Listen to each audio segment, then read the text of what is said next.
ಮುಂದಿನ ವರ್ಷಕ್ಕೆ ಬಜೆಟಲ್ಲಿ ಮಾಲೂರು ಹಾಸ್ಪಿಟಲನ್ನು ಕೊಡ್ತೀನಿ ಅಂತ ಒಪ್ಕೊಂಡಿದ್ದಾರೆ ಮುಖ್ಯಮಂತ್ರಿಗಳು ದಿನೇಶ್ ಗುಂಡೂರಾವ್ ಕೂಡ. ಮೊನ್ನೆ ಬಜೆಟಲ್ಲಿ ನನಗೆ ಕೊಡಲೇಬೇಕು, ಸುಮಾರು 60-65 ವರ್ಷದ ಹಾಸ್ಪಿಟ್ಲು ಅಂತ ನಾನು ಡಿಮ್ಯಾಂಡ್ ಮಾಡಿದ್ದೆ.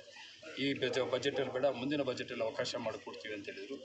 ಈ ಬೆಳಗ್ಗೆ ಕೂಡ ಅದನ್ನು ನೆನಪು ಮಾಡಿದರು. ನೀವು ಹೇಳಿದಿರಿ ಮುಂದಿನ ಬಜೆಟಲ್ಲಿ ನಾನು ಅವಕಾಶ ಮಾಡಿಕೊಡ್ತೀನಿ, ನಾನು ಮಾಲೂರಿಗೆ ಬರ್ತೀನಿ, ಇವತ್ತಿನ ಕಾರ್ಯಕ್ರಮ ನೀವು ಮಾಡಿ ಅಂತ ಹೇಳಿದ್ರು.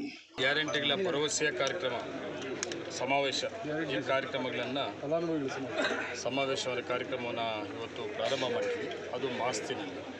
ಆ ಕಾರ್ಯಕ್ರಮಕ್ಕೆ ವಿಶೇಷವಾಗಿ ನಮ್ಮ ಜಿಲ್ಲಾ ಮಂತ್ರಿಗಳು ಮತ್ತು ನಮ್ಮ ಬಂಗಾರಪ್ಪನವರ ಪುತ್ರರು ಮತ್ತು ಮಂತ್ರಿಗಳು ಆದ ಮಧು ಬಂಗಾರಪ್ಪ ಅಜ್ಜಿ ಅವ್ರನ್ನ ಕರೆದೆ ನಾನು ಬರಲೇಬೇಕು ಬ್ರದರ್ ಅಂತ.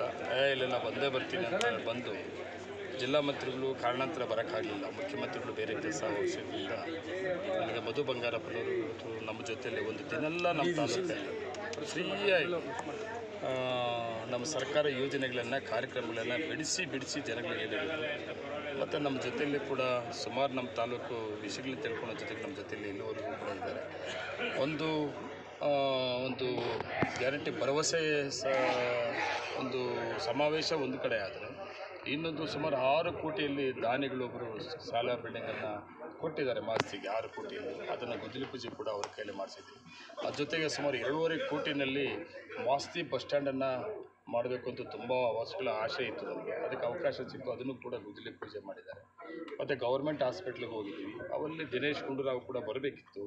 ಅವರು ನಮ್ಮ ಮಧು ಬಂಗಾರಪ್ಪನವ್ರು ಬರೋದ್ರಿಂದ ಈಗ ಮಾಡಿರಿ, ಇನ್ನೊಂದು ಸಾರಿ ಮುಂದಿನ ವರ್ಷಕ್ಕೆ ಬಜೆಟಲ್ಲಿ ಮಾಲೂರು ಹಾಸ್ಪಿಟಲನ್ನು ಕೊಡ್ತೀನಿ ಅಂತ ಒಪ್ಕೊಂಡಿದ್ದಾರೆ ಮುಖ್ಯಮಂತ್ರಿಗಳು ದಿನೇಶ್ ಗುಂಡೂರಾವ್ ಕೂಡ. ಮೊನ್ನೆ ಬಜೆಟಲ್ಲಿ ನನಗೆ ಕೊಡಲೇಬೇಕು, ಸುಮಾರು 60-65 ವರ್ಷದ ಹಾಸ್ಪಿಟ್ಲು ಅಂತ ನಾನು ಡಿಮ್ಯಾಂಡ್ ಮಾಡಿದ್ದೆ.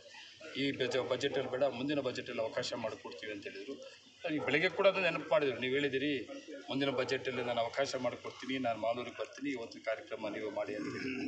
ಅದ್ರ ಜೊತೆಲಿ ವಿಶೇಷವಾದ ಇನ್ನೊಂದು ಏನಂದರೆ ಇವೆಲ್ಲ ಸರ್ಕಾರಿ ಕಾರ್ಯಕ್ರಮ ಮಾರಿಕಾಂಬಾ ಟ್ರಸ್ಟ್ ಅಂತ ಏನು ಮಾಲೂರು ತಾಲೂಕಲ್ಲಿದೆ, ಆ ಟ್ರಸ್ಟ್ ವತಿಯಿಂದ ಸುಮಾರು ಕಾರ್ಯಕ್ರಮಗಳು ಸಾರ್ವಜನಿಕರಿಗೆ ಅನುಕೂಲ ಆಗುವಂಥ ಕಾರ್ಯಕ್ರಮಗಳನ್ನು ಆ ಟ್ರಸ್ಟ್ ವತಿಯಿಂದ ಮಾಡಿಸ್ತಾರೆ.